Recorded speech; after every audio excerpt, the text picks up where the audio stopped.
एक घने जंगल के किनारे एक छोटा सा मिट्टी का घर था। उसमें एक बूढ़ी महिला रहती थी जिसका नाम गंगा था।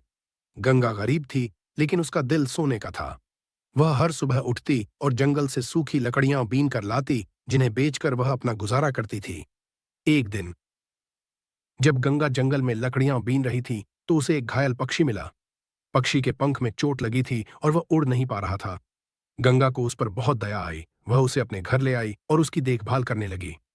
गंगा ने पक्षी को रोजाना खाना दिया और उसके पंख पर धीरे धीरे तेल लगाया। कुछ दिनों में पक्षी की चोट ठीक हो गई और वह फिर से उड़ने के लिए तैयार हो गया।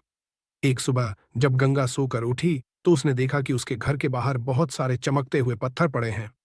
वह हैरान रह गई। तभी वह पक्षी उड़ता हुआ आया और गंगा के कंधे पर बैठ गया। उसने अपनी चोंच से एक छोटा सा चमकदार पत्थर गंगा की हथेली पर रखा और फिर चहचहाता हुआ उड़ गया। गंगा समझ गई कि यह सब उस पक्षी का धन्यवाद था जिसकी उसने मदद की थी। उन पत्थरों को बेचकर गंगा अमीर हो गई, लेकिन उसने कभी भी अपनी सादगी और दयालुता नहीं छोड़ी। वह हमेशा जरूरतमंदों की मदद करती रही। यह कहानी हमें सिखाती है कि निस्वार्थ भाव से की गई मदद कभी बेकार नहीं जाती और अच्छाई का फल हमेशा मीठा होता है।